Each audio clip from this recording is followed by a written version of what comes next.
Le chef de la diplomatie française, lui, se rendra demain donc au sommet de Riyad.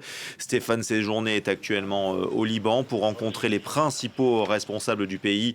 Le but est de tenter de désamorcer le conflit entre le Hezbollah, cette fois, et Israël. Pour aller plus loin sur ce dossier au Proche-Orient, j'accueille Ziad Majed. Bonjour à vous, vous êtes politologue, professeur d'études sur le Moyen et Proche-Orient à l'Université américaine de Paris. Vous l'avez noté, les efforts diplomatiques pour tenter de décrocher une trêve à Gaza se sont intensifiés. Mais entre les médiateurs égyptiens en Israël, les discussions au sommet de Riyad, on s'y perd un peu. Est-ce qu'il n'y a pas trop de front finalement de négociation? Si, il y a certainement trop de fronts.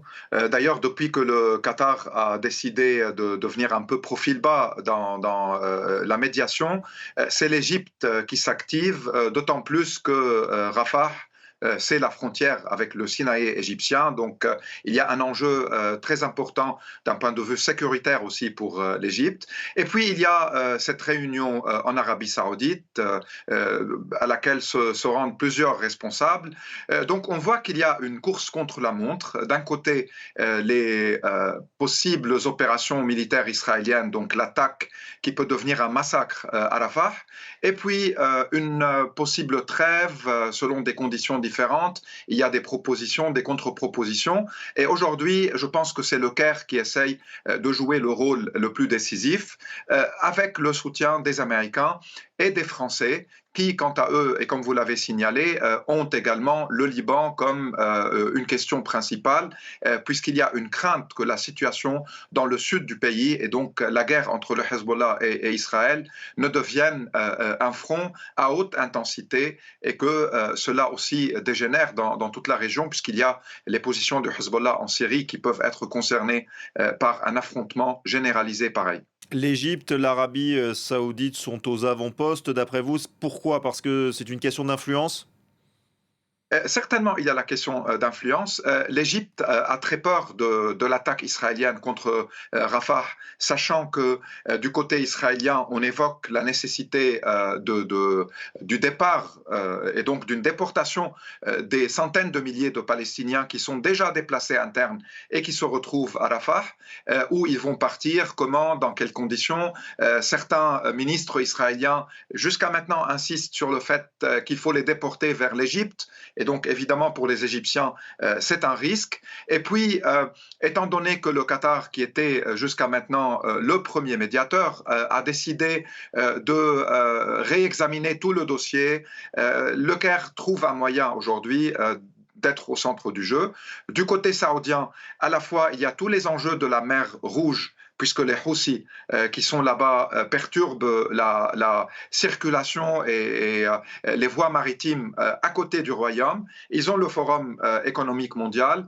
Ils veulent se montrer encore un acteur régional, puisqu'ils ont été un peu marginalisés par une série d'événements et de développements récemment. Donc le Caire et Riyad, étant aussi des alliés occidentaux, essayent de progresser un peu dans ces médiations-là ou dans ces pourparlers. Mais on est encore très loin d'une solution. Le Hamas exige un cessez-le-feu permanent. Il veut que les Palestiniens puissent retourner dans le nord et dans le centre de Gaza, qui ont été ravagés par les bombardements israéliens. Côté Netanyahou, entre ceux qui veulent envahir Rafah et donc qui veulent un nouveau massacre des civils palestiniens, et d'autres qui sont plus du côté de la voie américaine, donner encore plus de temps à la diplomatie. Lui-même, il veut gagner du temps.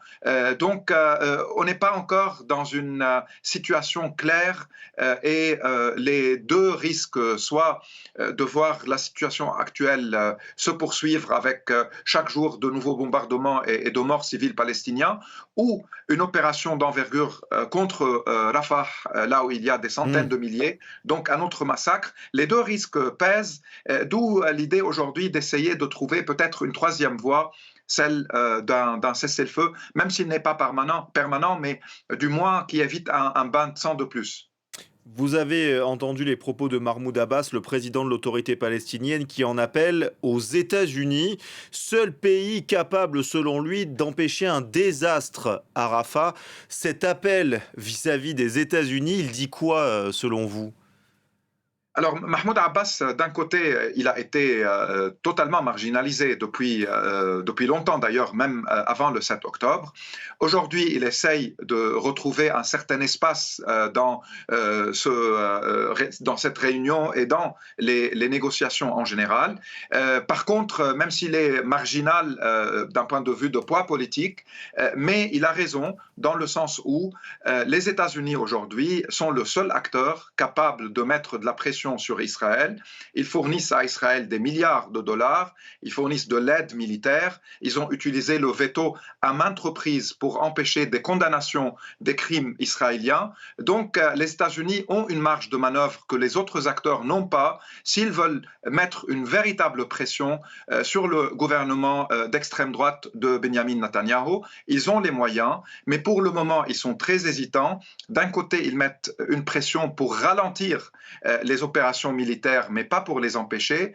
De l'autre, ils évoquent l'aide humanitaire, qui reste évidemment insuffisante au moment où les Palestiniens sont toujours sous les bombes, sous le siège et sous l'artillerie et l'aviation israélienne.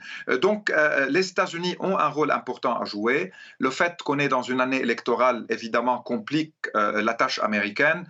Et puis, il y a aussi le fait que pour les Américains, ce n'est pas seulement ce qui se passe à Gaza qui les inquiète, ils veulent, et ça c'est à mon avis leur priorité, ils ne veulent pas que le conflit devienne régional, donc ils peuvent sacrifier encore plus de leur crédibilité en permettant à Netanyahou des opérations militaires et des crimes contre l'humanité à Gaza, mais ils veulent éviter un embrasement régional, donc un affrontement Iran-Israël, d'où la marge de manœuvre de Netanyahou et d'où aussi les demandes palestiniennes et autres que Washington modifie son approche et fait pression pour qu'Israël arrête cette guerre qualifiée par plusieurs juristes de génocidaire contre le peuple palestinien.